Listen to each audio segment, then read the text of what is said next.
Namaku Reno, aku konten kreator horor. Biasa bikin vlog penelusuran tempat angker.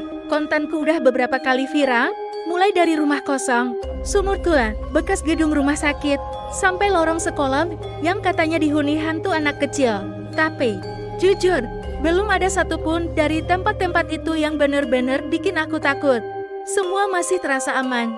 Sampai suatu hari, aku dapat DM anan dari followers yang gak aku kenal. Isinya cuma satu kalimat, kalau kamu berani, coba sebut nama. Sekar 3 kali di tengah alas purwo. Awalnya, aku cuma baca sambil senyum. Aku pikir itu tantangan receh.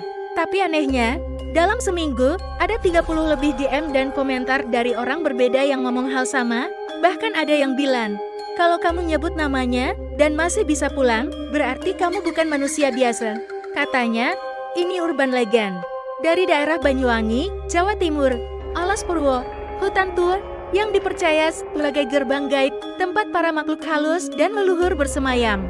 Orang-orang bilang, jangan sembarangan bicara di sana, apalagi manggil nama itu.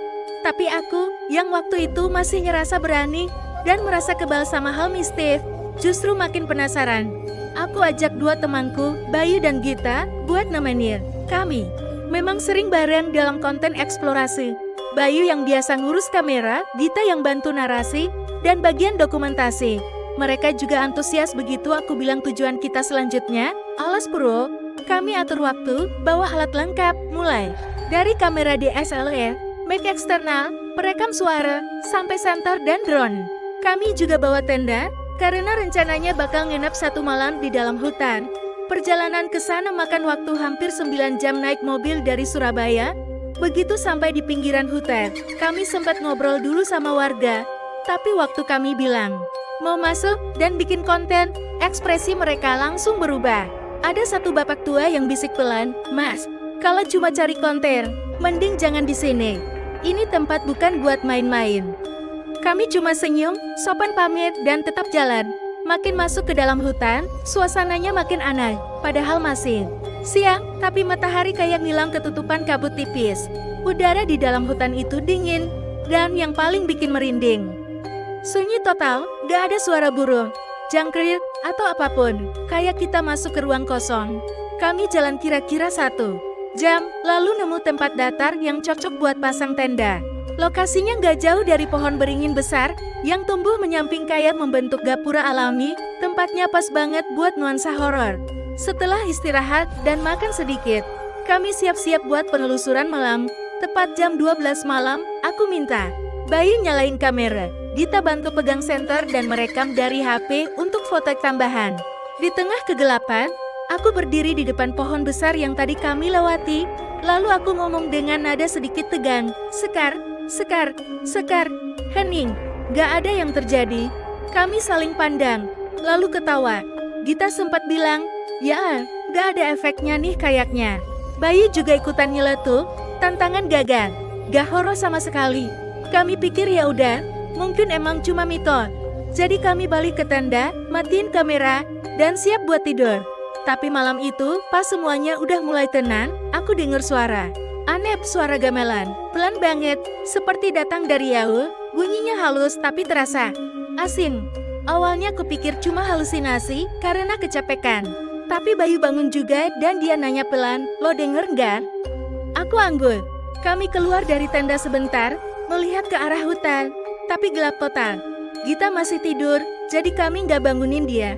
Kami pikir mungkin ada warga sekitar yang lagi ngadain acara, tapi logikanya, siapa yang bikin hajatan jam 1 malam? Di tengah hutan yang jauh dari mana-mana.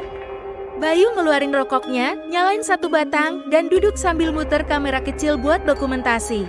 Dia sempat bilang, "Gue ngerasa diawasi, no. Kayak ada yang ngikutin dari tadi siang." Aku cuma jawab, "Ya kali.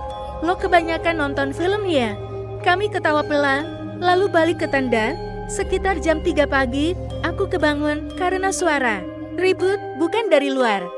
Dari dalam tenda, Bayu kebangun juga dan kami lihat Gita duduk. Napasnya ngos-ngosan, matanya terbuka lebar. Dia bilang dia mimpi buruk.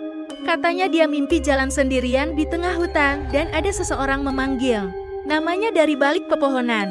Suaranya halus, perempuan, tapi bukan suara manusia katanya. Aku bilang ke dia, itu cuma mimpi, Git. Santai aja. Tapi aku bisa lihat mukanya pucat. Dia gemeteran dan bilang satu hal yang bikin aku diem cukup lama. Pas aku noleh ke arah suara itu, aku lihat cewek berdiri. Pakai kebaya putih. Tapi mukanya kayak gak ada, aku dan Bayu saling pandang. Bayu langsung bilang pelan, tadi waktu lo tidur, gue sempet bangun duluan, gue lihat ada seseorang berdiri di ujung jalan tanah. Rambutnya panjang banget, pakai kebaya putih. Dan dia ngelihatin ke arah sini. Kami semua akhirnya sepakat. Buat begadang sampai pagi, gak ada yang berani tidur lagi. Suasana makin mencekam. Suara gamelan tadi pelan-pelan hilang, tapi diganti sama suara kayak langkah pelan di dedaunan kering di sekitar tenda. Kami gak berani keluar. Pas langit mulai terang, sekitar jam 6 pagi, aku keluar dari tenda, ngecek sekeliling. Udara masih dingin, tapi sedikit lebih tenang. Tapi saat aku balik, Gita nggak ada. Kami pikir dia keluar buat buang air. Tapi kami tunggu 15 menit, dia gak balik.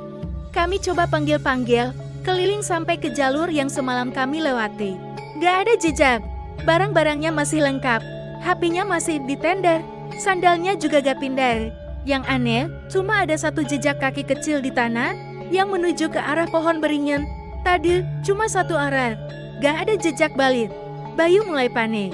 Aku juga kami coba cari lebih jauh, tapi setiap kami teriak nama Gita, suara kami kayak tenggelam di antara pepohonan yang diam. Kayak hutan ini menyerap suara. Di tengah pencarian itu, Bayu tiba-tiba berhenti jalan. Wajahnya pucat banget, dan tangannya gemeter sambil nunjuk ke balik semang. Aku ikutin arah matanya, dan di sana, di antara dua pohon, berdiri seseorang. Perempuan, pakai kebaya putih. Rambutnya menjuntai sampai tanah. Dia diam, gak bergerak. Tapi yang bikin jantungku kayak berhenti. Wajahnya datar, bukan wajah datar biasa. Tapi, literally datar. Gak ada mata, hidung, mulut. Cuma kulit putih halus seperti kanvas kosong. Kami gak sempat rekam apa-apa. Bayu langsung tarik tanganku. Buat lari balik ke tenda, dan sejak itu, semuanya berubah. Kalau kamu mau, aku bisa lanjutkan ke bab 2 dengan gaya dan nuansa yang sama. Ingin kulanjut sekarang?